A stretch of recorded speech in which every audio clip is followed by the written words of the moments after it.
Hello friends, welcome back to this channel. दोस्तों, इस video में SREI इंफ्रा के बारे में हम लोग बात करेंगे, लेकिन आगे बढ़ें उससे पहले आपसे रिक्वेस्ट करना चाहूँगा कि अगर आप चैनल को फर्स्ट टाइम देख रहे हैं, सब्सक्राइब करके बेल आइकन को हिट कर लीजिए और डीमैट अकाउंट ओपन कराने के लिए डिस्क्रिप्शन बॉक्स में लिंक दिया गया है। अब स्टॉक में अकाउंट ओपन कराना बहुत सिंपल है। दोस्तों, एस आर ई आई इंफ्रा लिमिटेड के अंदर जैसे ही हम लोगों ने देखा कि एक खबर आती है कि आरबीआई ने इस कंपनी के बोर्ड ऑफ डायरेक्टर्स को सुपरसीड कर लिया है, यानी पूरा कंट्रोल अपने हाथ में ले लिया है। और इसको लेकर के जो खबर आई थी उसके चलते इसमें लोगों ने बिकवाली दबा करके करी। लेकिन दिक्कत की बात यह है कि जब कोई ख़रीदने वाला ही नहीं होगा तो बेचेंगे कैसे।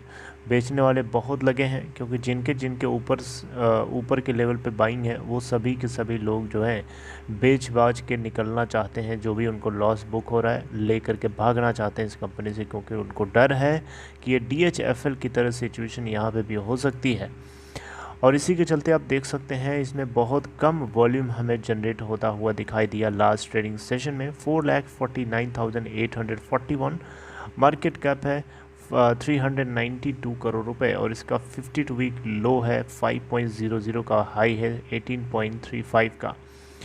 आइए बात करते हैं एक लेटेस्ट अपडेट। ये शायद अपडेट थोड़ी बहुत आपको राहत दे सकती है अगर आप इसके अंदर होल्डिंग करते हैं उस केस में। दोस्तों, अभी खबर ये निकल के आई है कि SREI इंफ्रा लिमिटेड के जो प्रमोटर्स हैं वो आरबीआई के इस एक्शन के खिलाफ बॉम्बे हाई कोर्ट के अंदर एक अपील फाइल कर दिया है। और कुछ बातें ऐसी हैं जो आपको भी चौंका सकती हैं और बॉम्बे हाई कोर्ट में जजेस को भी चौंका सकती हैं। ये बातें आपको जानना बहुत ज़रूरी है। देखिए, कोलकाता बेस्ड SREI ग्रुप के जो प्रमोटर्स हैं वो बॉम्बे हाई कोर्ट को अप्रोच कर रहे हैं। अब यहाँ पे देखिए, SREI ग्रुप जो है इसके जो प्रमोटर है basically Adishree commercial private limited, ये एक कंपनी है जो इन दोनों कंपनीज के अंदर प्रमोटर के रूप में होल्ड करती है। आदिश्री की बात करें तो ये एक तरीके से देखा जाए तो SREI के लिए एक होल्डिंग कंपनी की तरह है, और ये 60.36% की होल्डिंग रखती है SREI इंफ्रा के अंदर, SREI इंफ्रा फाइनेंस लिमिटेड के अंदर। अक्टूबर 4 को आरबीआई ने अनाउंसमेंट कर दिया था कि SREI इंफ्रा के जो बोर्ड ऑफ डायरेक्टर्स हैं उनको टेक ओवर कर लिया गया है।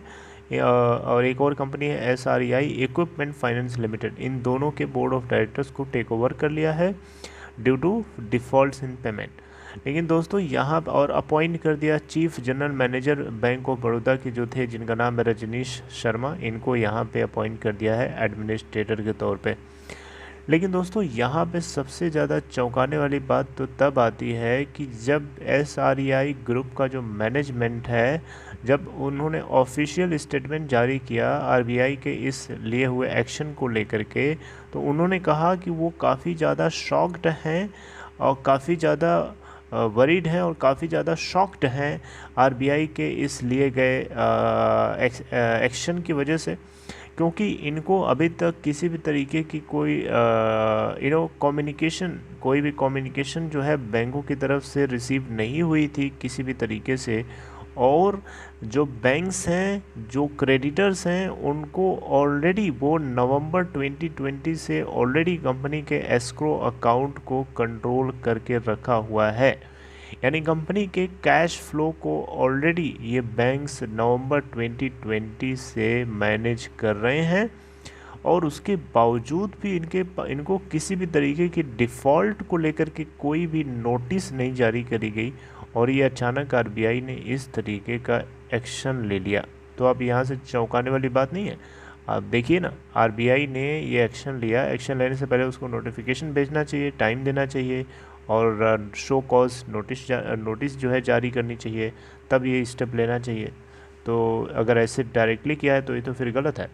तो बॉम्बे हाई कोर्ट आरबीआई के इस एक्शन को आई थिंक डाउन कर सकता है, टेक डाउन कर सकता है। SREI ग्रुप का बोला जाना है कि ये बार बार ये बोल रहे हैं कि इन्होंने प्रपोज़ल जो है पे करने के लिए, फुल अमाउंट पे करने के लिए बैंकों को एक स्कीम जो है फाइल किया था under section 230 of companies act 2013 इन अक्टूबर 2020। इन्हें अक्टूबर 2020 में SREI ग्रुप जो है बैंकों को उनका पूरा अमाउंट मिलने के लिए एक प्रपोज़ल सबमिट किया था, लेकिन बैंकों ने ना तो उस प्रपोज़ल को एक्सेप्ट किया, ना ही कोई नया पेमेंट स्केड्यूल प्रपोज किया जो उनको सूट करे, राइट। और यहाँ पे बैंक जो है नवंबर 2020 से इस कंपनी के कैश फ्लो को कंट्रोल करे बैठे हैं और ऑलमोस्ट 3000 करोड़ रुपए इनको लास्ट 10 महीनों में मिल भी चुका है, जिसको ये लोगों ने आपस में बांट लिया है। लास्ट के 3 डिकेड्स की अगर हम बात करें, 30 ईयर्स से अगर हम देखें तो SREI ने लगभग 30,000 करोड़ रुपए का पेमेंट किया है इंटरेस्ट के रूप में, जिसमें अगर हम देखें और अनदर अलग से 20,000 करोड़ रुपए जो है कंपनी ने बैंकों को प्रिंसिपल अमाउंट के रूप में पे किया है। तो टोटल 50,000 करोड़ रुपए की पेमेंट करी है लास्ट के 30 सालों में, 30 ईयर्स में, राइट। और किसी भी तरीके की इनको नोटिस नहीं मिली, किसी भी तरीके से इन्होंने लोन सर्विस करने में डिफ़ॉल्ट नहीं किया है, राइट। बिफोर जो है past in the past before covid revive the country, यानी कोविड-19 के आने के पहले, कोविड-19 जैसे ही आया उसके आने से पहले अभी तक कंपनी ने किसी भी तरीके से लोन डिफ़ॉल्ट नहीं किया, लेकिन कोविड-19 ने आकर के तहस नहस कर दिया। तो उसमें SREI ग्रुप की कोई गलती नहीं है, लेकिन ये गलती कोई समझेगा, ये हमदर्दी कोई दिखाएगा? RBI तो बिल्कुल एक्शन ले रहा है। तो अच्छा, यहाँ पे एक चीज़ और सबसे ज़्यादा चौंकाने वाली बात ये है दोस्तों कि NCLT ने अभी इस केस को सुनने के लिए जो है मतलब NCLT अभी इस केस को सुनने वाला था, यानी नेशनल कंपनी लॉ ट्रिब्यूनल के सामने ये केस अभी पड़ी हुई थी, अभी उन्होंने सुनवाई करी भी नहीं थी।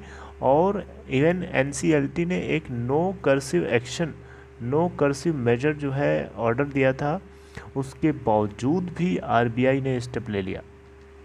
यानी RBI ने जो एक्शन लिया है वो एक्शन उसको नहीं लेना चाहिए था, क्योंकि अभी नो कर्सिव एक्शन जो है NCLT की तरफ से एक ऑर्डर इशू किया गया था।